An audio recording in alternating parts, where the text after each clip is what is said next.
So apparently my parents talk about a lot of heavy stuff on their podcast. Listen at your own discretion. Like, comment, subscribe, and share or whatever. Anyways, welcome to Sobriety.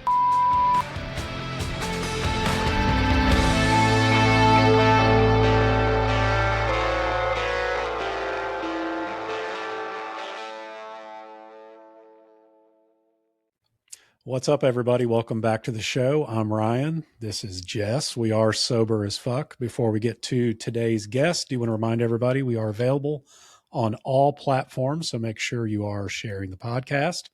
Like, subscribe, comment, and review. Our podcast link is in our Instagram bio. You can also go to pod.link and type in the podcast, and it brings up every single platform. So yeah. And we're on all of them. Fuck. All of them. All of them. You can find us. Also, check out our new website. It's soberasfck.com, soberasfck.com. And if you are a fan of athletic, as myself, you can save 20% by using my code RyanStew20. Or Jessica20. Edit that out. In case you're a girl's girl. And I'm a little under the weather today, so I don't know how much I'm going to be involved in this one. Your right eye is red as hell. It looks like I smacked you in the face or something. Or you're having like an allergic reaction to something. Yeah, who knows? I don't know. I've been going through it this week, but I'm okay. I got you sick. Yeah, thanks a lot. I gave you my cooties. You're welcome. That's what marriage is about. Yes. Sharing is caring. Sharing is caring. There we go. Just like sharing the podcast. That's right. Today's guest, Sarah Shoulak. She is 8 years sober, which is fucking awesome. That is awesome. I found her through her Instagram group, The Sober Betties, which is really cool, going strong. Love that name. She has a book coming out in April called Dead Serious. I cannot wait to hear her story and also have her talk a little bit about her book. Please welcome to the show, Sarah Shoulak. Hey, Sarah, how are you? Hey. I'm great. How are you guys doing? Well, we know how Ryan's doing. We know how Ryan's I'm hanging in there. I'm doing fantastic, though. I'm great. I am no longer sick and living my best life. So that is all that matters, I'm right? showing up. I'm showing up today. There you go. I like that Jess and I also coordinated. We look like we're matching. That's right. You got the memo. Yeah. Look at us. Look at us. We're I love very it. in sync. We didn't call each other beforehand. Yes, we did. We're besties. And I was saying, for anybody not watching, you have like a quilt on the back of your chair. And I love, love, love that quilt. It has like the little squares. Like it makes me think of a grandma quilt, which are the only types of quilts that are allowed. That's right. Those are my favorite. I love it. Did you make that? I didn't. You know, the story behind this is that my mom is kind of compulsively addicted, I guess, to silent auctions. And when people have like fundraising silent auctions, she'll just buy everything because she feels bad that things don't have bids. And so she'll bid on things. And so she has kind of passed this affinity on to me. And so this was a fundraiser that was like not even the state that I live in, but I saw this crocheted little granny square quilt and I was like, I want that. I love it. So sometimes it ends up on my lap and sometimes it's just in the back because my background is very plain. So I think that it adds a little bit of charm. I love it. I love it. Absolutely love it. I approve. Well, so Sarah, let's talk about before 2017. God, it's crazy how long that's been, isn't it? 500 years ago? Was it 3 years ago? COVID messed everything up. I've noticed since the time. Yeah, it's a blur. But what was it that changed your relationship with alcohol? I appreciate that question, and I have listened to a number of your episodes, and one of your most recent ones with Abby that you talked about, you know, she had such a relatable story to me, not that I was a successful New York executive or anything like she was, but just in that Midwest upbringing with how commonplace and how comfortable alcohol was just always being there. You know, I looked back through family photos and there was like pictures of my older brother as an infant, and it was so funny that they took a picture of him with a beer can and stuff because it was Wisconsin, and it's just very ingrained in that local culture that, you know, it's drinking culture. It's that everybody drinks, and even if we knew that there were alcoholics in the family, they were either those, those people who say, I don't suffer with alcoholism, I love every minute of it and stuff, and people who just embody that drinking culture and being really proud of how much they drank. And also, similar to her story, I was listening to hers and I just kept nodding my head because she talked about how bad it was watching her mom go through that and how strange it was that she would end up drinking to those levels because it was modeled for her that drinking can be harmful and drinking can have these adverse effects. So I very similarly, had some experiences early on with family members that, I think I was about 16 years old and we were, trying to have an intervention with my cousin. And while at this intervention, she went into the bathroom and downed a bunch of vodka that she had hidden in a contact solution bottle. And then she's tanked and passing out in our car. And we're trying to get her into a rehab facility or, take her into an emergency room because we don't know what to do with her. And they're saying, she has to walk herself in.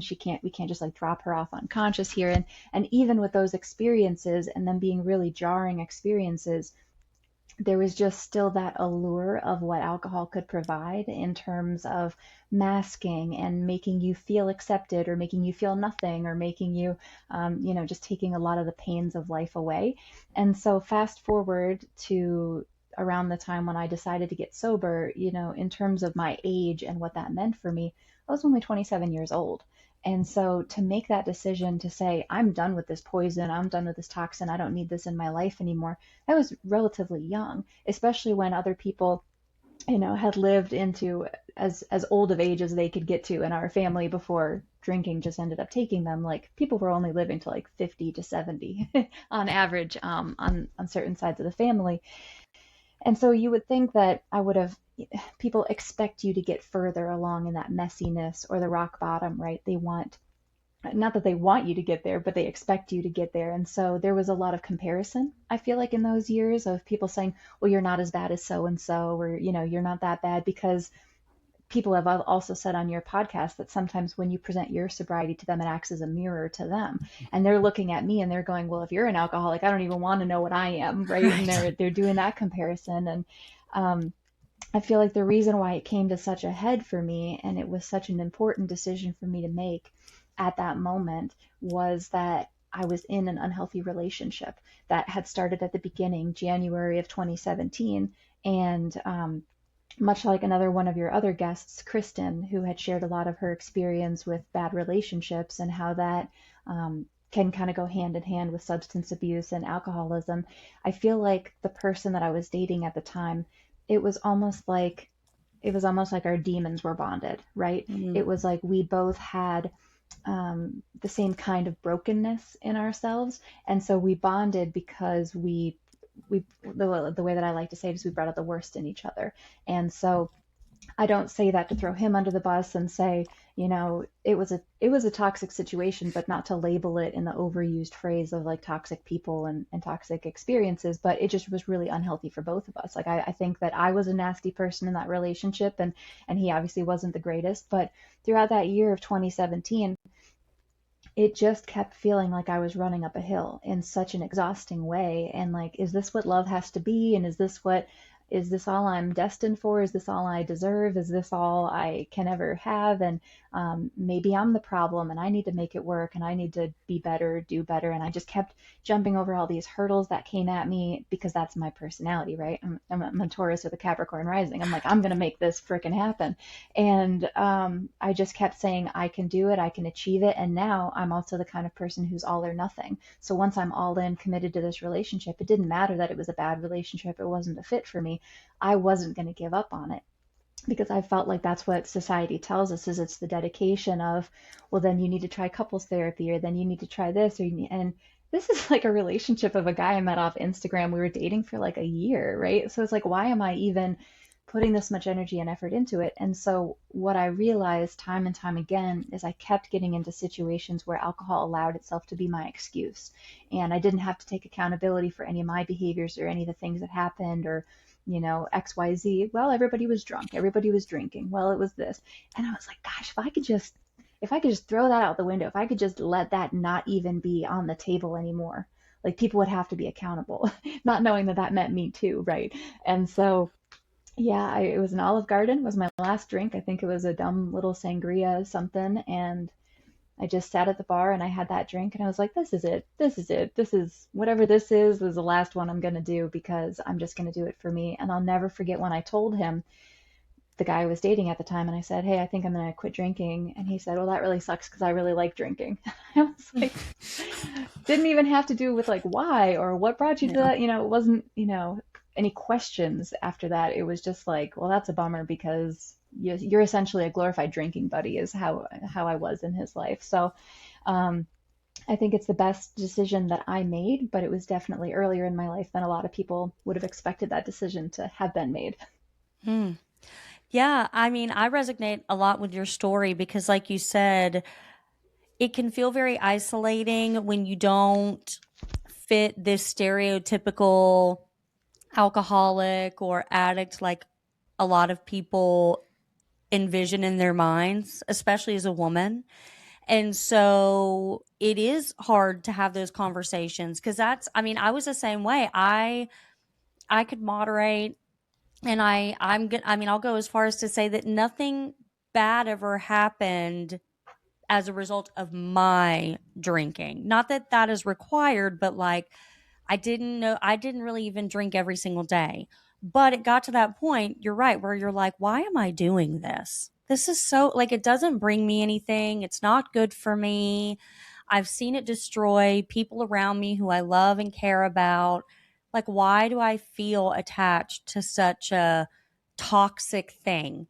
And I had that same, and it took me a while, even like during the first season of this podcast, to feel like I belonged in that space because I used to tell Ryan, like, what am I going to say? I'm going to look at all of these people who are struggling, who have been to prison, who have, lost their kids or, like have these real heartbreaking stories and go, yeah, it was really easy for me to quit drinking. Like that it felt like I was really, just what's the word, minimizing everyone else's experience, and then once we had more guests on and I started hearing that story over and over, I was like, oh, there actually is like a space for this, for people who feel like they don't belong, like somewhere in between. And I'm finding that more and more. And I think that the more open we are about talking about those things, it really does help other people feel like they don't need a reason to stop drinking, which you don't, right? And it sounds so silly. Like if you want to quit drinking and it's easy, then quit drinking. But there's a stigma that comes with it. Like there's 100%. a stigma that comes with drinking. There's a stigma that comes with not drinking. When I tell people I don't drink, they're like, oh, you an alcoholic? And I'm like, well, I mean, number one, that's none of your fucking business. And number two, like, I just don't drink. I'm just a non-drinker. So you talked about your partner and that sort of realization of, he didn't ask, well, why, or, what brought you to this, conclusion. It was a very like self-serving response. Was that kind of the moment that you realized like, yeah, we're not on the same page, or did it take you a little while to get there because you're connected to some person, whether it be serious or not, and you're going to quit drinking and that automatically isolates you, and then you're in this relationship? Like how did you navigate that? I appreciate you asking because you would think that. You would think like, well, I'm going to get alcohol and I'm going to get you out and I'm just going to eliminate all Right. these negative Yeah, things from never my life. that easy. But No. it is never that easy. And I feel like, again, I don't share the stories to drag him through the mud or to be slanderous or anything. So I want listeners to know that I definitely take responsibility and ownership for negative things that I did in the relationship too. But what also complicated it in its own unique space is that he had kids. And that the minute that kids are involved, that was another thing that I was really trying to show up and be a role model for these girls. And, he had two young daughters, and they mostly lived with their moms because, he was no longer involved with the, no longer romantically involved with the mother of their children. But then she went on to marry another woman. So we kind of refer to them as the girls and the moms. And I feel like what complicated it beyond just having this kind of like blended family step mom-ish kind of vibes trying to come in and be like another contributing adult in a positive way to kids' lives. I was also a college professor, so I was teaching. And so I looked at myself as like, look, I can be such an inspiration to them. I can be a role model. If the moms want me to go to some kind of parenting class so that we're all unified, we all have the same kind of messaging and the way that we interact with the girls, like, and that's when I say the hurdles. I was like, anything they asked me to do, I was like, I would do it and then some. I would show up and show up early. And when I stopped drinking on December 13th of 2017, I actually didn't end up leaving him until September 11th of 2019. So I ended up staying a lot longer because, again, I was still trying to make things work. I was trying to not give up on it. I was trying to not quit so easy. I had the moms in my ears going, oh, well, we went to therapy. You might just need therapy. And in my head, I'm thinking, we dated for a year. Like, this is when you know that it's just not a good relationship. But I just kept being, kind of gaslit and a little bit strung on of like, you can just fix it. You need to work better. There was a lot of other things at play, but that's the highlights. They ended up living with me.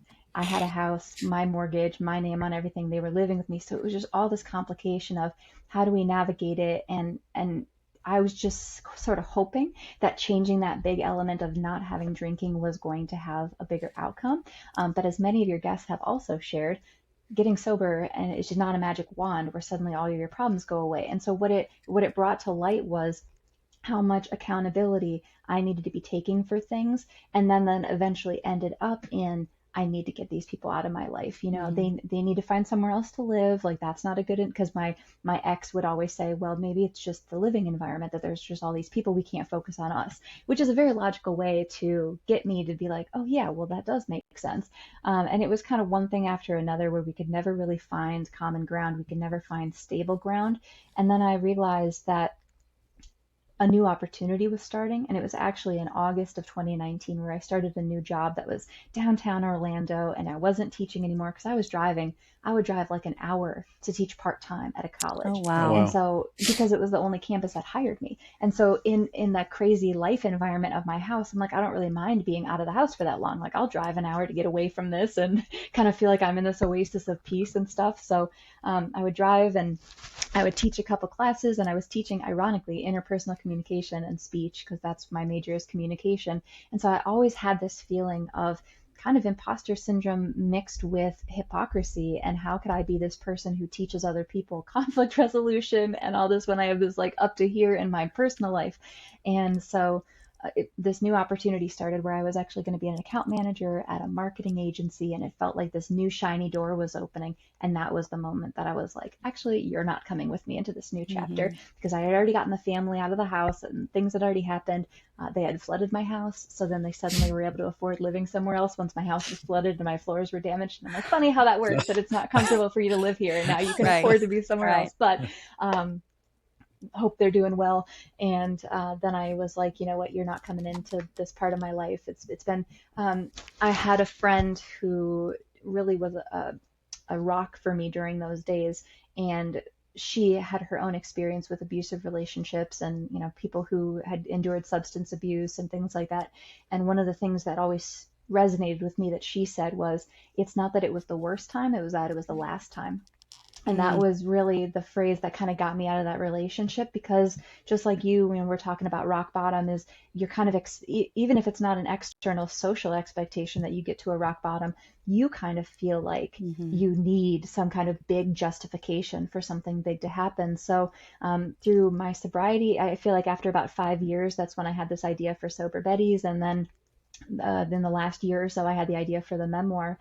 And I feel like my mission and the thing that I'm trying to get out to people is actually, they always get that advice that it's like, you're never too old to XYZ, right? You're never too old to start that podcast. You're never too old to be a famous actor. You're never too old to whatever.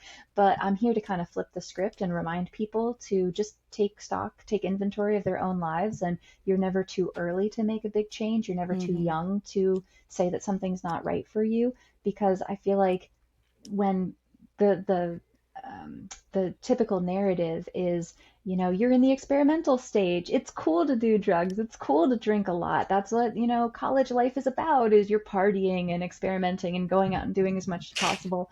But when you know that it's wrong and you know that it feels like it doesn't serve you, follow that gut instinct and don't just drown it. Yeah. I love that. I love that too, because you're so right. I mean, for college, it's definitely hard, right? Because some of that experimentation is normal and, it's about figuring out who you are. But the key component is not everybody can come out of that, I mean, and you having been in college and also being a professor, you really got, the joy of seeing it on both sides. Right. Yeah. Yeah. I love, you were talking about the accountability part and, being young and making that change. It seems like you've really, kind of dialed into your values, and I think if more younger people did that, they would realize that, things like alcohol and stuff like that really isn't serving them. How did you come about that at such a young age, as far as like looking at your values and what was serving you, what wasn't serving you?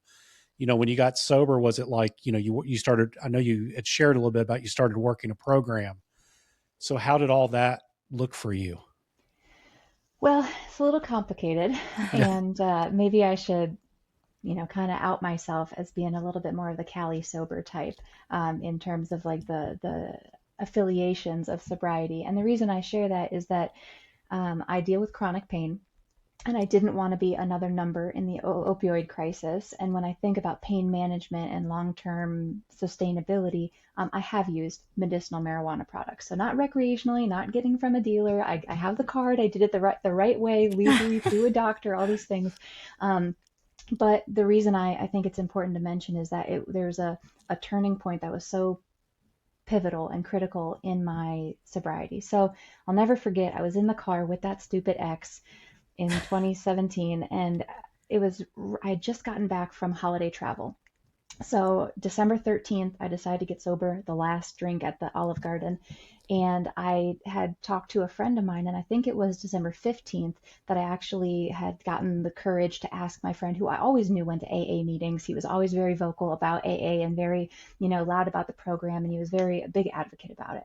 And I messaged him on Facebook, and I was kind of like, how do you know if you're an alcoholic? I did those like really introductory, like, you're like, if you have to ask. Yeah, I think basically was his answer. Ding. Yeah. So he was like, why don't you come to a meeting with me and all this stuff. So I went to a meeting with him, and actually, Jess, I had a lot of feelings the way that you described is, how am I going to sit in these plastic chairs among these other people who are talking about losing relationships with their family and losing this, and what am I going to stand up and share? Like, I really just like sat in those meetings and cried every time I went, and not even just crying for me, but crying for the other people, and just like the wealth of the waves of emotion that hit you. And I took it really seriously. I was very reverent about it. And obviously my friend was a gentleman, so he couldn't be my sponsor. And so I had kind of connected with someone through him that he had recommended she could be my sponsor. And she had given me the book, and she had given me a little homework, but then I was supposed to go home. I live in Florida. I was supposed to go home to Minnesota for the holidays. And again, this is like my first holiday sober, going up to the Midwest, and I'm really nervous. I've got a lot of anxiety about that. How is it going to go? What are people going to think? How am I going to turn down a drink? Should I have the fake drink that, it looks like soda, that, should I do all the things? And I think I was just distracted. I was caught up in all of it. It was a busy season. I was being present. I didn't necessarily do the readings, but I also didn't drink. So I was proud of myself, but I wasn't doing my homework. So I got back. My ex and the guy who I was dating at the time picked me up from the airport, I think was even how soon it was after all this. And I said, I got to call my sponsor lady. I got to check in with her and just kind of let her know how proud I was that I didn't drink and I did all this. And I called her on the phone and I gave her the whole rundown. Hey, I just got back. I didn't do the readings, but whatever. And I'm kind of going off on it. And she stops and she goes, well, what else are you doing? And I was like, what? Like, what do you mean? What else am I doing? Like, and then I kind of knew exactly what she was asking me, and I wasn't going to lie to her. Like, the whole thing is about transparency and honesty and everything. So I was like, oh, well, I do use marijuana products, but it's, blah, da, da, da, da. And they don't want to hear the but, da, da, da, they don't want to hear their, and she was so stern and she was so aggressive, and she was like, well, you're still an addict and there's nothing I can do to help you if you're not going to stop all of this at once. And I was just like immediately like cold to the core, just That like the sucks. body. And I just sunk, because one of the things that I had actually heard in the AA meetings is that people who have these types of compulsions will oftentimes have other addictions and things. But the goal, the mission of AA is to only tackle the alcohol stuff. Correct. And so I definitely understood her mission and her values, and I wasn't about to argue with her or anything. I'm pretty sure that I just kind of sat there listening to her berate me about being an addict, and that I was using those to replace the alcohol, which I wasn't, but I understood her take on it. And I was on the phone, and I'm sitting between the toxic ex and the sponsor who essentially won't help me. And I was like, Oh, thank you so much God. for letting me know, and have a good night. Mhm. And I felt like in my lap, the weight of that decision that was given to me was, I could have told Mr. I like drinking, take me to the bar right now. I could have told him, and he would have enabled me in a heartbeat, that he would have let me drink that night. And I feel like what that lesson was telling me is that I had to do it for myself. It had to be a decision that I was making for me. It couldn't be something that somebody was encouraging me to do or telling me to do or an intervention. It had to mean so much to me in that moment that I was going to look at this person who wasn't going to support me and this person who wasn't going to support me and go, you know what? It's a me thing. It's a me decision, and I'm here for it, and I'm committed to it. And from that date, I have not relapsed. I have not taken a sip. I still even get anxious when somebody has like a wine sauce on my fish, and my fiance, my lovely, wonderful, supportive current person, is like, the alcohol cooked out, I promise you. And I'm like, you better not. you know. And so I'm really strict about it. But I feel like that was that second layer of accountability that said, kind of pony up, and like, if you're gonna do this, really fucking do this. Mm-hmm. And I'm going to circle back to the medicinal marijuana thing too, because I love that you bring that up actually. And the reason is because, like, with alcohol, it is a hard stop because there is no medicinal or health benefit to alcohol at all. Like, no one is ever going to look at you and be like, what would make your life better is if you had a drink every maybe in once the in a while. 1800s. You try and be like a Snake glass oil of wine. salesman. Well, and that's but like you were talking about the 1800s too, like alcohol was not alcohol the way that we see it now, Yes, and medicine correct. was very different too. But I know a lot of people who are very conservative about what they define as sober. And I agree with you. We can hold multiple things can be true at the same time. And I believe, because of the same thing, feeling like, where do I fit in here, that there is space for everyone, right? And there are these things that live in this gray area. So, for example, like, I am medically diagnosed. I feel like I have to say that now with like this whole like TikTok thing: ADHD, OCD, generalized anxiety disorder, binge eating disorder, and I'm sure next year I'll have something else. Just have more initials. I'm just overall neurodivergent. Okay. There you go. And I am medicated for those things. I take Vyvanse. I take trazodone at night, and I take other things. None of them are necessary. I will say they're not mind altering in the sense that they don't make me feel quote unquote high, but they help me tremendously. And anyone in my life who has seen when I can't get my medication, they see that, right? They're like, wow, like, you really struggle. And I'm like, yeah, like, I'm not taking this because I'm trying to have a good time. I'm taking this just so that I can think and turn the noise down. And so I do understand that there are people who are hard stops. My brother's that way. When he was in active addiction, it was he can't even take, Tylenol PM. So his is a hard stop. He can't have non-alcoholic beers. Just the taste of it is triggering to him. But at the same time, that is not everybody. And so I really, really commend you too for bringing that up, because there is quite a difference. Because, like you said, you have chronic pain, and we all know that medicinal marijuana has a lot of health benefits. Not for everybody, and that's the thing, but you see a doctor and you manage that. And again, it goes back to that whole, why do I have to explain my health care or my rock bottom to someone to convince them of where I'm at in my sobriety? There are these gray areas, and I think more and more people are talking about them, and that's really good because, like you said, like your sponsor shamed you. And the number one thing, no matter what anybody is doing, whether you're drinking or doing drugs or struggling or relapsing or whatever, is there should never, ever be a time or a space where shame is brought into it, ever. Not that you shouldn't have boundaries with people or not that, like you said, you have to cut some people out of your lives, but that's not in shaming them. Like you said, you're not trying to shame your ex. You're not trying to call him a bad person. You're simply saying that the pivot that you made and the evolution you were going through, there was no allowance for anyone that was emitting that energy or on that wavelength. And unfortunately, he just happened to be the closest one to you. So I hate that. I hate when I hear that people feel shame. I love that you twisted it though to be like, you know what, I'm going to take this and it's going to be a driving force. Turn it into a positive. Yeah, for sure. but even the term like California sober, and I know we use it and everybody knows what that means, but I know a ton of people that are. So I no, I really do. I mean, there's no one size fits all for everybody. Because that's the thing is, I could sit here and be like, oh, well, you're not sober. Well, but okay, well, somebody could look at me and go, well, you take amphetamines. You're not sober. I drink non-alcoholic beer, so I don't want to hear that shit. I mean, whatever works. There's works like 0.05, right? Right. Yeah, but bread and bananas have more alcohol. Well, I think what it is vanilla extract. There you go. In my mind, I was like, I'm a cheater. Yeah. And that's the thing is I'm going to say we, because as a community, regardless of what we believe, we exemplify all of it. We have lost sight of what the real goal is, right?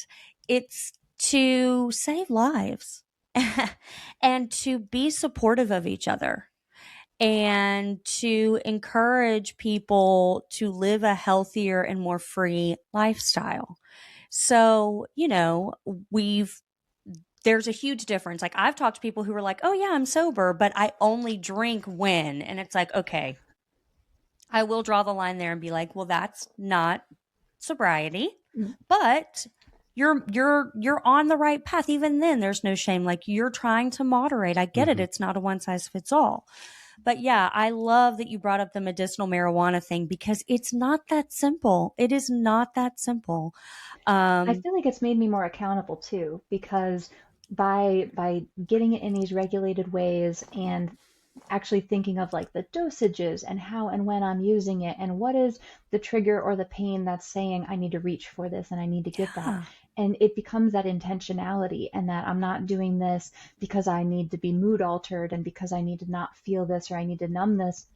It's in response to something the way that you take ibuprofen or Tylenol. Right. And I think that when there are those moments where, was it a vape hit too much on the thing and go, okay, well, that was a little too much. Or, the fact that right now I'm in a season of my usage with it where I'm just trying to not have anything in my lungs at all.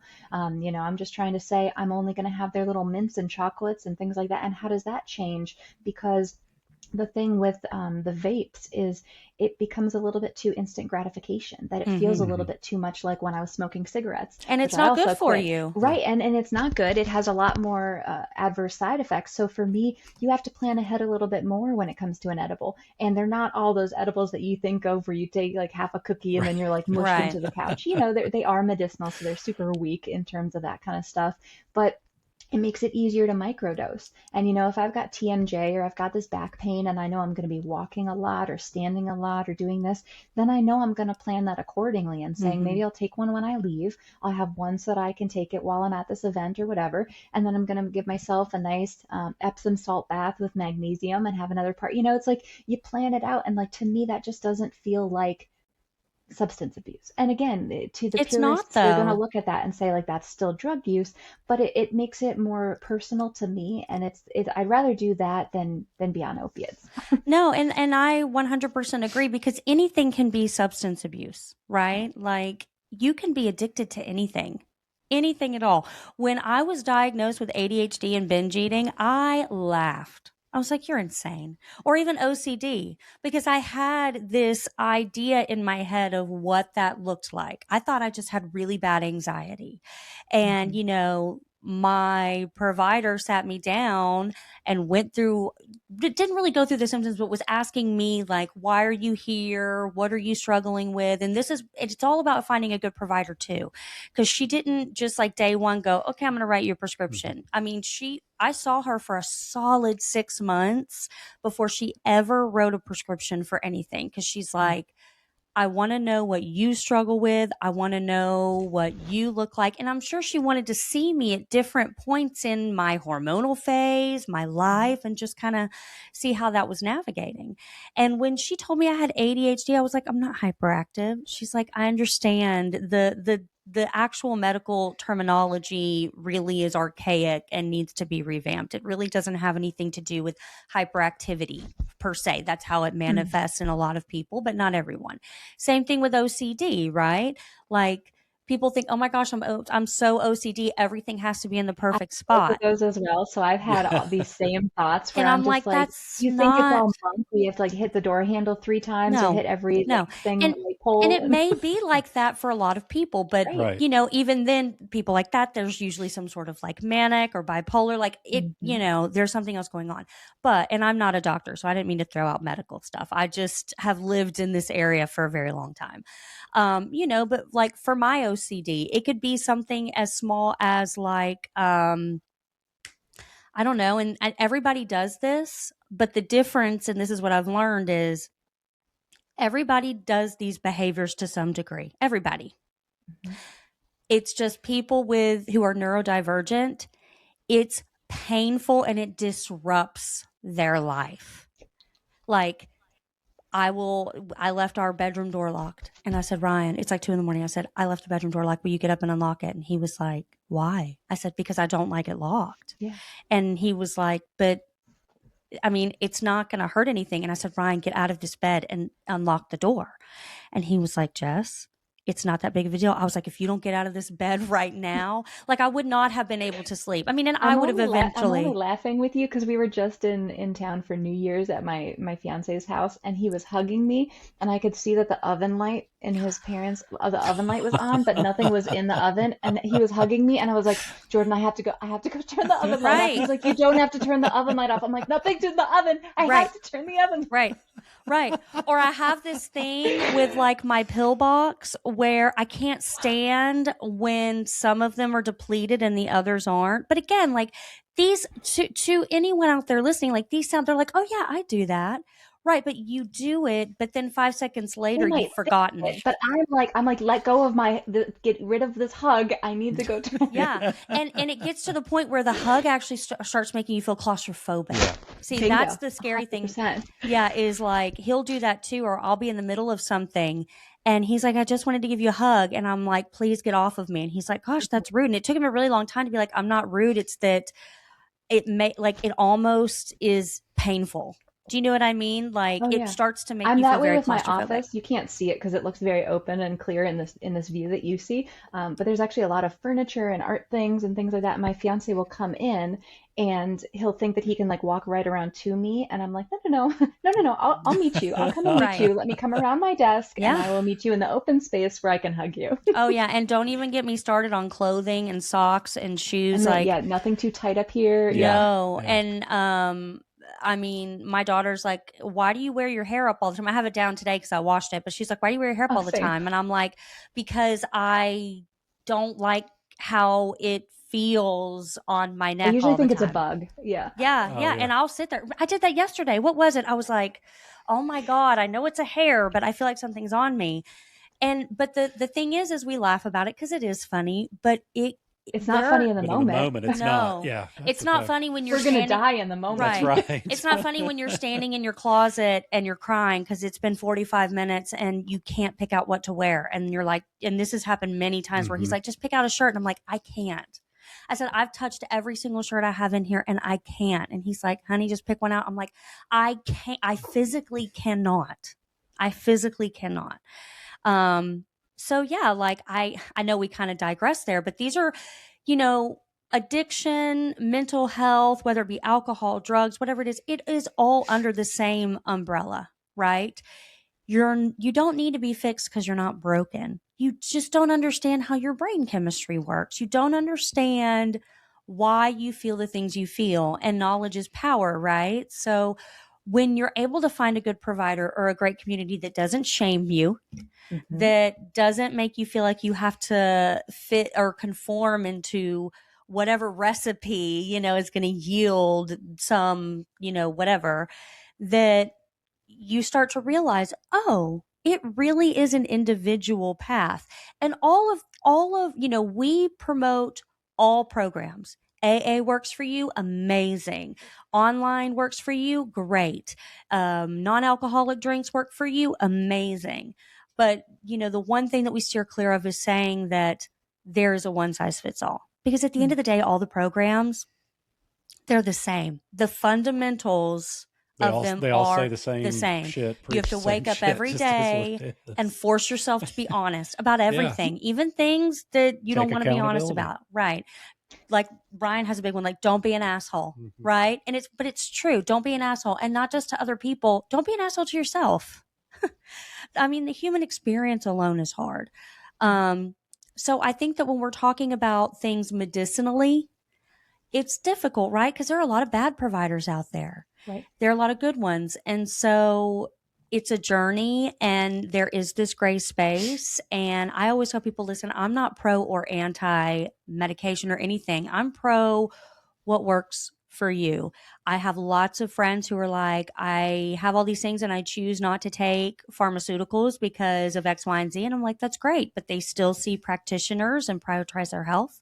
And then like me, I do take pharmaceuticals. They literally help me live and function. Like, I don't know that I could live without them, but I don't overuse them. I haven't changed my dose in forever, haven't gone up or down. So same thing. I'm not abusing them. They're helping save my There are life. people who ruin it for the rest of us. And even when I had that experience with the sponsor who kind of put me in that crossroads and in that situation, that doesn't make me anti-AA. I still believe that it can be a great resource for other people. And I'm not over here being like, look what they did to me. I'm not vilifying them. I'm saying that wasn't a fit for me. And I found my other path, and I knew that I had to tweak that equation and say, well, then what does it look like for Sarah to get sober? And let's go. And because I knew that was the goal, because at that point I could have chosen anything. And if it makes sense to segue, that's actually a lot of the inspiration of why I wanted to create this Sober Betties meetup group and have this space that did feel like a safe space. Because in my twilight years here, as I creak when I so as I like kind of look at what socializing and networking and hanging out with people looks like, I was a little bit jealous of people who, go out to bars and have the social life that I used to have, but not enough that I'd want to go still hang out in those spaces and watch everybody get drunk around me. And that's really what it felt like, is like whether I was going to a Halloween party or whether I was going out to somebody's birthday party or something like that, it was almost like my fun had an expiration time that, okay, well, I'll be here. And it was almost like Cinderella with like the clock striking a certain time. And it's like everybody's tanked, or I would like go into the party and they're handing out Jello shots to everybody walking in. And I'm like, okay, well, this will be a quick visit. And like, I'll make my appearance and take some photos and then I'm out. And so I just thought, what if we had events? We hosted events, because I've done a lot of event planning in my life, and I had a friend who was really good at like prop building and stuff. And so I asked her to kind of collaborate with me on it. And I said, what if we had parties that were just as fun as drinking parties, and it got people to come out, dress up, look fun, have a good time, but there was just no alcohol, so that it wasn't like AA. It wasn't everybody making it about that, everybody sitting in a circle and like sharing their story, but it was more of like, you just know that there's no risk here, that you can come in and you don't have to. One of my big worries is not actually about relapsing. It's that recurring nightmare that I'm going to pick up the wrong glass and then I'm going to be sip from the wrong glass, like I'm going to accidentally drink or something. And so for me, it felt like a safe space without it feeling like a therapy space. And so the concept of Sober Betties is that everybody dresses up in kind of like retro or pin-up, which is kind of coming back into popular fashion, that it doesn't even feel like a costume, because I also have a huge background of like costuming and cosplay and going to, the comic conventions and stuff. But when you dress like Wonder Woman and you start to embody the feelings and the characteristics of Wonder Woman, it's also very obvious that you're dressed, and I've definitely been like caught dressed like She-Hulk at a gas station before, and people are like, Yes. it's obvious that you're in a costume, and not Yeah. everybody wants that kind of attention. But for me to make it like, if you just dress up and look cute and confident and pretty and sexy or whatever, you describe, we're not the purists in the vintage world either, where it's like, oh, that's not a true vintage. Like, Right. did you buy that off Amazon? I don't really care. It's like you kind of trick people into having that confidence, because the other thing that society tells us that alcohol gives us is that liquid courage or that social lubricant, right? So I was saying, if we just make it such a fun environment, the fun and the energy, and the first event we did, we had like 35 people come out to it, and they were all dressed up. I was so impressed. I had like goosebumps, because I'm like, really, people of this age like dressing up and doing this for something they've never heard of. And everybody was commenting on other people's things. It was so wholesome and enriching, and people weren't asking people like, so are you an alcoholic, or are you drunk, or like, they weren't grilling each other. They were just like, I love your dress, that's such a cute top. Like, it was so organic. And then suddenly we've got guys asking us like, are these female only events? Like, do I, can I go, and could I bring somebody who's a guy or whatever? And it just ended up expanding out with the vision of, if you understand our mission and if you're cool with it and you want to dress up and be dapper, if you want to do whatever. Again, I've shared that I live in Central Florida, so a big thing is that people locally will meet up at Disney and go do Dapper Days, and that's one of the big events that they do down there. So if you want to have like that dapper outfit and have an excuse to get all dressed up and come out to one of our events, I love that. Now, since kind of having 2 years of doing that programming, like we were talking about before we started recording, I've realized it gets very exhausting to do the planning of and the orchestrating of all of these events, and very expensive if you want to have like a DJ or talent or photographers or anything like that. So it was good that we went really big and crazy in the beginning to let people know about like who we are and what we do and what to kind of expect. But where I'd envision it going in the future of Sober Betties after the book launch and when I have more bandwidth, is almost to be like a flash mob of people who just descends on an event. So if we find out an event that's happening and we know that it's kind of that safe type space where maybe there might even be alcohol there, but it's not the focus of the event, or maybe it's an event at the Science Center, or maybe it's an event that's already family friendly. Like we've gone to, you go to like the local farm and it's like strawberry picking or sunflower season. And so that's like, you get really cute photos. So we just have meetups where we all dress up and meet up there. So we're not planning the event. We're not organizing it. We don't have to pay all the things of the venue fee and the DJ and the photographers and all that. We just show up in mass. So if we had that same type of turnout, if we could tell them that an event is happening and all of a sudden like 25 to 40 people descend all wearing pinup gear, people inevitably will be like, what is this? Who are you guys? What's happening? Like, this is so cool. And so I feel like that's a much more accessible way for people to get introduced to it. And we often say that it's for the sober and dry curious, which I love that phrasing of it, because we had an idea in the beginning because it was pinup, right? And so it kind of went into the theme, but we had this idea that we were going to do a pinup calendar. And that was maybe a way we could raise money for these events. And I mean, it's just, I'm not a salesperson. I'm an event person. I'm a relationship person. I really hate selling things. We sold no calendars, but people were actually uncomfortable when I asked them, because they had some really great photos from our events. And I asked the person, I said, can we use this for a calendar if we make one? And they said, but I'm not sober. And I was like, but you came to this event and that night you didn't drink. And what that photo is showing me is the amount of fun that's on your face at an event where there's no alcohol in your system. And that's what we're trying to show people, is how much fun it is possible to have without alcohol in your life and in your bloodstream. So, even if people who attended the event, we're not checking your IDs or your sobriety at the door. We're not saying like, only the absolute most sober people can enter these doors. It's like, are you cool with our mission? You're not drunk coming in, you're not bringing alcohol in, you're not going to, offensively spike our punch and ruin everybody's night here. But if you're willing to have this event with us, you might be just taking a night off. And through hosting more Sober Betties events, what I found most fascinating is a lot of people don't have traumatic backgrounds with alcohol. A lot of people just either never got into it, they didn't like the way that it tastes, they didn't like the way that it made them feel. They don't have a traumatic response to it. They're just, like you said, I'm just not a drinker. It's not really my thing. And there were some people who thanked me for having the event, and they were like, actually, I'm pregnant and I'm just not ready to tell my friend group yet. So I feel like I have to just be holed up in the house until I'm ready to tell my friends the real reason why I'm not going out. And so there was a ton, so many diverse reasons of why people found that group accessible and what they got from it. And I just feel like there needs to be more spaces like that, because it was really hard for me to find. And then I also felt like I was being a little antisocial because I didn't find spaces that felt like that for me.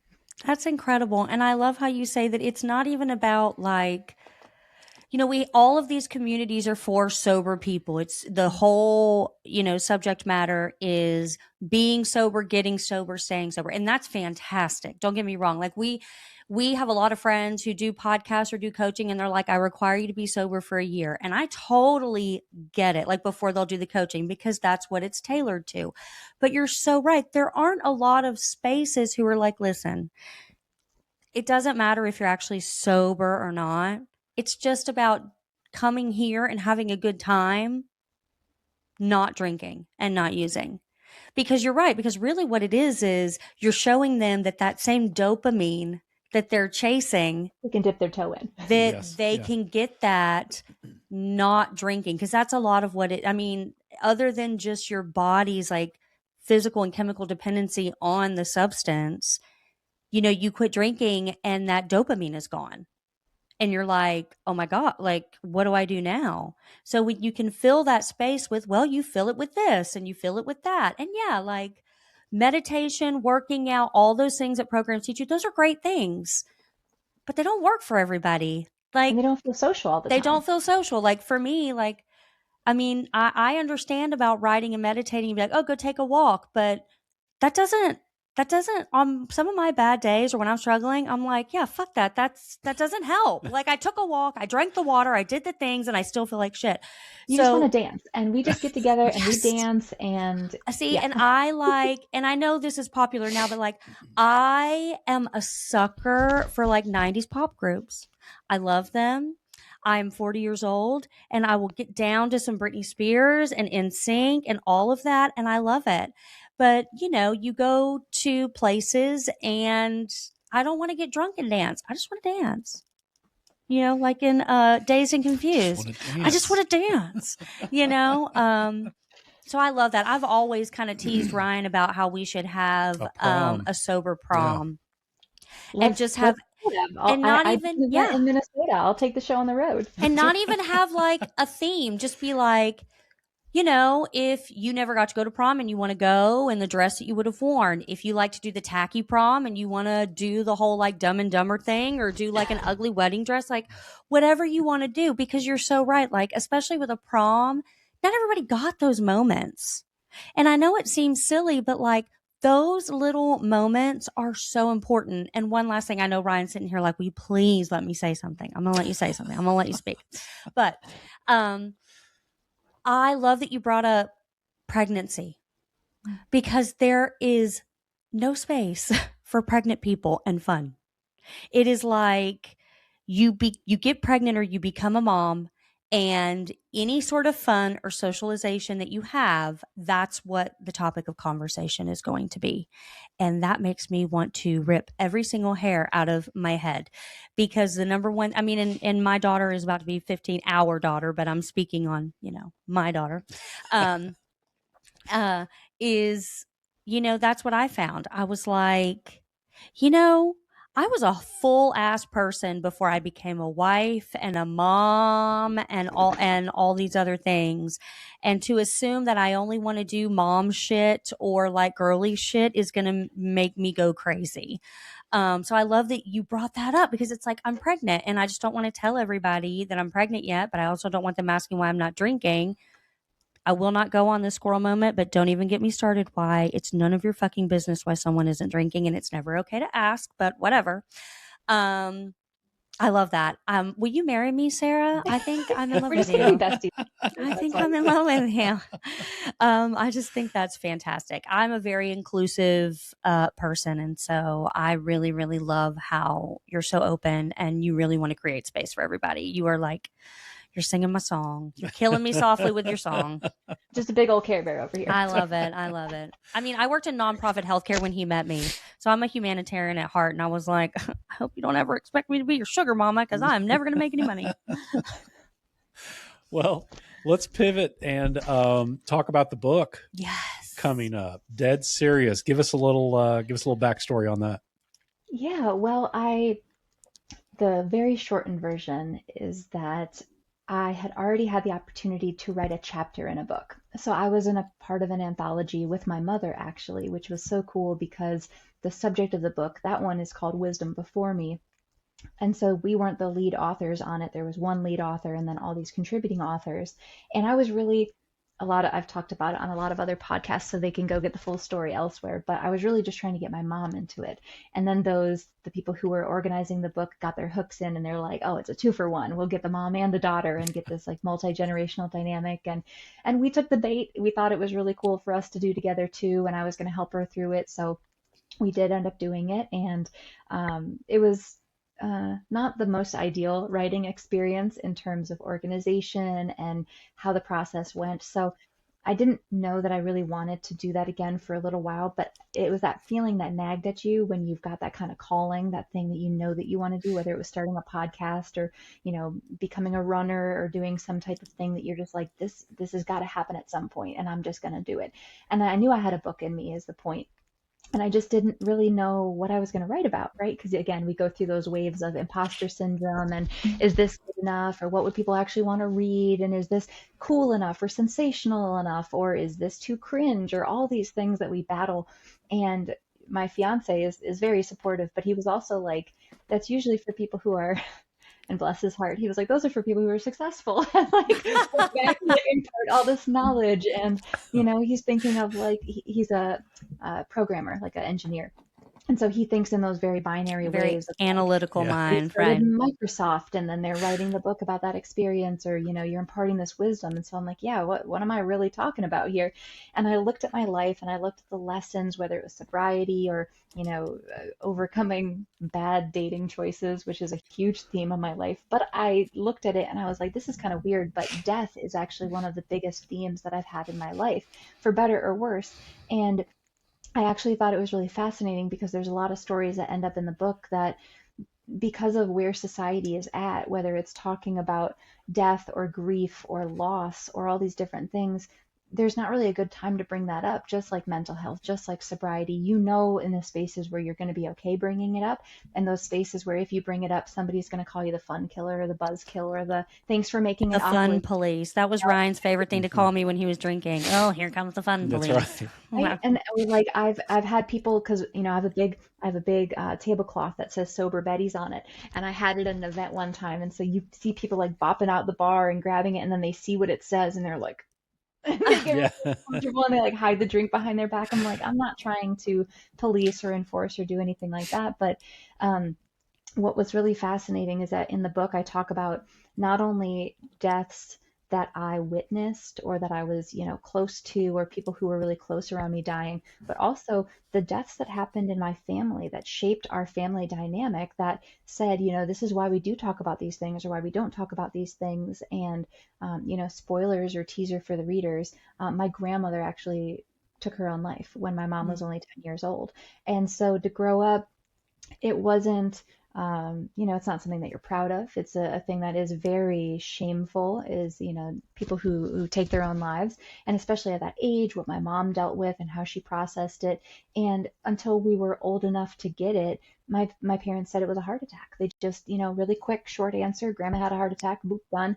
And we kind of had to pull the details out of them and actually understand what happened. And then I come to find out she had arthritis and chronic pain, just like I do. And there's this kind of synergy where I get to look at where she got to in her life and the choices that she made, and where I'm getting to in my life, and how I'm going to take different choices or take different steps and actions. But there was also very different resources for her and different options for her in health and how she was going to deal with and process that kind of stuff. So I think that being a light, bubbly person with like brightly colored granny square quilts behind me, and I'm wearing like Care Bear socks, and I've got a stuffed animal sidekick who hangs out with me a lot, being kind of a whimsical, lighthearted person. But then people are like, "Oh yeah, what's your book about?" And I'm like, "Yes." I just need to kind of shock them into it a little bit, because there is so much that we can heal with humor. And I don't mean that in a minimizing or patronizing way, that you're supposed to look at somebody's loss and actually laugh at it or actually minimize it or downplay it. But it's just like you're saying, when you take stock and inventory in your life and you say, alcohol is no longer serving me, I'm gonna eliminate it from my life. You can take that same kind of inventory in what you're carrying. And when you acknowledge that you're carrying a heavier load, whether that's from work or from motherhood or parenthood or from anything that you're taking on, maybe it has been a season of great loss and you've had a lot of loss and you're holding a lot of grief lately. Maybe don't start a business. Maybe Right. don't take on more than you can, because you're worn thin right now. And I feel like there's not an acknowledgement with that in society still. I feel like there's still that attitude of, just grin and bear it, just either look on the bright side, the toxic positivity angle, and just push through it and pretend like nothing's wrong. So I keep saying that I want shirts that say I'm here to make it weird. And I I just love really it. I want to be that person that's like gonna talk about the things that people maybe aren't so Hmm. comfortable talking about, because when we don't talk about it, then we're bottling it up. And I'm sure that you guys know, with emotions, when you're bottling it up, it's not that they never come out, they just come out in unhealthy ways when you're Yes. not Yep. expecting, you don't want them to. So, yeah, they're all very nuanced solutions, and they're all going to be what works for every individual, just like sobriety paths. But that's my mission, and where my heart is at with writing the book, is that I hope that with my vulnerability, that people look at these stories as being very relatable, and that you'll be like, oh my God, this happened to me, or that's totally something that would have happened in my family too. And then um, people realize that it's okay to process things versus just Yeah. to pack them down. Well, and that's a great segue to our last question. But That's what I was thinking. I know, but before we get to that, and I think I've told this story on the podcast before, but I don't know. And the only reason I'm going to say it is because everything you just said about like death and grief and laughing and everything, it's just, I have to tell this story. So my mom passed away almost 2 years ago. And by far, and I'll say this with a smile on my face, the absolute worst, fucking, most horrible, painful thing I've ever been through. But my mom had a very dark sense of humor. Ryan, you know this about Nancy, She good old did. Nancy. And I grew up in Texas, and my mom was not a big sports person, but she loved the Dallas Cowboys, loved them, right? And so she, even though we didn't watch football all the time, it was like she and my grandfather, when we were born, it was like, I don't care if you like sports, but you love the Dallas Cowboys. And my daughter, who is about to be 15, she was getting into cheerleading at around the time that my mom passed away. And so we didn't have a big funeral. That's not what she wanted. So what we did is she was cremated, and my brother flew up, and me and my brother and Lily, we did a little trek, like a little memory lane down to Alabama, and we sprinkled her ashes where my grandmother's buried, and then went to Texas where we grew up and did all that. But when we get to when we get to my grandmother's grave, okay, and this is where this is in Alabama where we lived for the first like year of my life. It's literally like in the middle of nowhere, very country. And we're there, and we are about to sprinkle the ashes, and I'm like kneeling down, and I have my hand on my grandmother's, like she has a little, just not like a tombstone, but like a little stone brick with her name, and I'm going through this whole like woman power, like I was so, oh my gosh, I'm so lucky and so blessed to have these amazing, strong, badass women, like I'm gonna carry on, like I'm crying, I mean, I'm going through all of these things. And my daughter like gets very, not, I'm not gonna say uncomfortable when people are crying, but she's at that age where she doesn't know what to do. And so out of nowhere, because she sees her mother like kneeling over her grandmother, bawling her eyes out, just like wrecked with grief, she just starts doing the Dallas Cowboys Thunderstruck cheerleading dance over my grandmother's grave. And I looked at her and I said, "What are you doing?" She's like, I don't know. I just felt like doing it. Noonie, which is what she called my mom. Noonie loved the Dallas Cowboy cheerleaders. She always said she wanted to be a cheerleader. So it just seemed appropriate. And we just like laughed and like it was the most appropriate, perfect thing that ever could have happened. That on top of the fact that when we went to spread her ashes, a big gust of wind came through and ashes got all in my daughter's mouth. And she's like, I think I ate her. I think I ate her. So it was like this beautiful, sad, tragic, hilarious, just messy day. And I honestly would not have like had it any different. Like it was so beautifully perfect. You know what I mean? Exactly, like better than any sort of memorial service. And so when you said that, I was like, man, I have the perfect story. And my mom, everything else, like you guys just being there and being stuffy and stifled and standing there Right. at perfect attention, No. that would have felt fake. It wouldn't have Yeah, felt it wouldn't like have felt she real. knew exactly the personalities Uh-huh. that she was dealing with. and the very last thing that happened, which is this is really dark and morbid, but it's fantastic. I told you my mom has a really, really, like she had a really dark sense of humor. So she was cremated and we split her ashes and my half we spread and my brother wanted to keep his half. That's fine. So when we went to dump out my half, not only did my daughter, get a whole mouthful of like ashes, but a screw fell out. And my mom had surgery on her ankle where she had broken it. And it was a screw that didn't fully get disintegrated. And I swear to you, whether you're religious or spiritual, whatever, I'm like, that was my mother's fucked up, freaky little joke. And my brother put that screw in his pocket and still to this day has it sitting next to her urn on his shelf. And it was so awesome. So I had to share that story just because it felt so on par with what you were saying. And you're so right. There's space for everything. But yes. On to the last question, because that's what our last question is all about. If you go back to your drinking days, okay, and it could be you, it could be a friend, it could be whatever, but we all have stories that just make us laugh. Peeing, falling, shitting ourselves, things that everyone has done, but no one talks about. One that always comes right to your mind. Yeah, that you're like, that was really fucking funny. What is your story, Sarah? So you're making me laugh so hard that my earbud just keeps popping out, and I have to keep finding it in my hair. So that's okay. going to be what the context of what's happening there. So the one that comes to mind is, and there were many, and some that my lawyer would probably advise me not to share and like put in writing and stuff. But one of the funniest things that happened with me is that I have all this hair. This is a new thing for me. I'm not used to having long hair. I did not grow up with a long hair girly. I was definitely like a very short hair, bowl cut kind of kid all through the 90s. And as I was entering in my 20s, I would have like, I think it was a year after my mom was diagnosed with breast cancer, I shaved my head. And so it was this very like angsty early 20s look for me to have where I had this fully shaved head. And I loved it. I loved having a buzz cut, very G.I. Jane, very Sinead O'Connor. And I did it myself. So I was like, this is practical. I can save money. And if anybody wants to criticize me, I can be like, fuck you, my mom has cancer. And I just felt like I was so emboldened and so empowered to like look like this. But when I was living in Miami, it felt like it was much more inclusive to have a shaved head in Denver when I was going to college versus the Miami environment of like how everybody needs to look with this like big giant black hair in Miami. And there was like just a different focus on aesthetics. So I remember that I was going out to a nightclub and we were all going to go drinking. It was going to be this like drinking, partying, that kind of wild night. And I decided to wear a wig because it was really easy for me to wear wigs because my hair was like Velcro. And so the wigs would just stay on. I didn't need a wig cap. It was very easy. And so I was wearing this cute dress and I was wearing a wig and the wig, I had like a headband on it.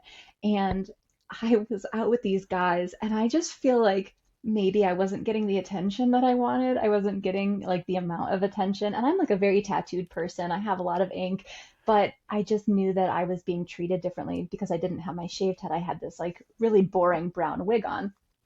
And so I go to the nightclub bathroom And I decide I'm going to take the wig off and come back out and shock these guys to come out of the bathroom with a shaved head, except that I only had one of those really tiny little purses for everything. So I'm trying to stuff the entire wig into this like little micro clutch, and the headband will no longer fit. And it was one of these nightclubs that had like a bathroom attendant. And so I really quickly assessed the situation. The bathroom attendant is watching me take the wig off, stuff it into my purse, and she has big eyes. She's like, oh my God, this is happening. And I look at this headband and I look around and she has a tip jar. And I look at her and I nod and I put the headband in her tip jar, and she was like thrilled. So I go back out. And now these guys see me with a shaved head, and they're like, this bitch is psycho. Like, nothing to do with this girl. And so I decide it's time we have to leave and we have to go. And I don't even know why this was outside of the nightclub, but there was a giant Hello Kitty fountain. And the other thing about me when I was drinking is that I always ended up in fountains. Oh, gosh. Just straight into them. So I start jumping in the fountain, yelling, I'm dancing in her tears. Oh my gosh. So you're just this like my favorite bald, tattooed, drunk girl dancing around in a fountain. Dancing in her tears. That's kind of my gal right there. I like that. That's amazing. I love that. And now I do still really jump in good. fountains. So I do still embrace that. That's like a full Britney Spears moment right there. I was going to say, I would have loved to have seen the shock coming out of the bathroom. It's like, wait a minute. What in the fuck just happened? They were trying to process. Like, I would have just gone to the fountain and started like throwing dollar bills at you. That's amazing. That's awesome. That's what awesome. a good story. I love Yeah. that. I absolutely love That's that. and I great, just hope Sarah. that fitting room or that bathroom attendant like wears that headband with, and she has equal lovely memories of that night. She probably tells that story all of the time. Yeah, that's amazing. Well, Sarah, thank you so much for joining us. We really appreciate it. Can't wait for the book to come out in April. And everybody, please make sure you check out That's awesome. Sober Betty's on Instagram. When can we pre-order? Where can people buy it? Tell us that before we go. Yeah, absolutely. So you see my name down here. It's a interesting spelling, but if you just go to Sarah Marie Shoulak, that's my handle on Instagram. That's also my website. So if you go to Sarah Marie Shoulak, you can get on the newsletter, and the newsletter will have all the info about launch day. And the big thing that would really help me on launch day, it's a very small ask, but there will be an ebook, and I'm like sweating from that story. I'm like actually warm. But the book will be released in ebook or paperback format.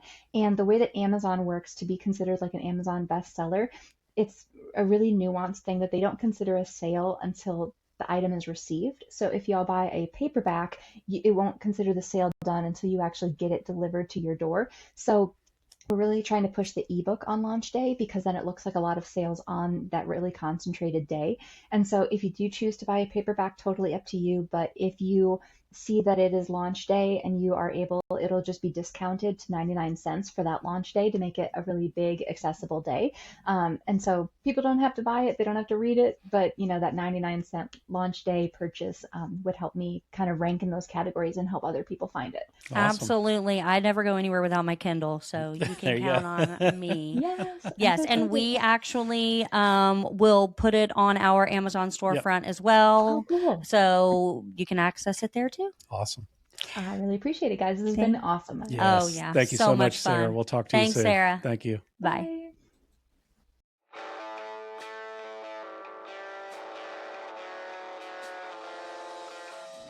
If you love the podcast, which I know you do, please like, subscribe, And hit that notification bell to get Boom. notified every time we post. That's right. Dropping them, baby. Word.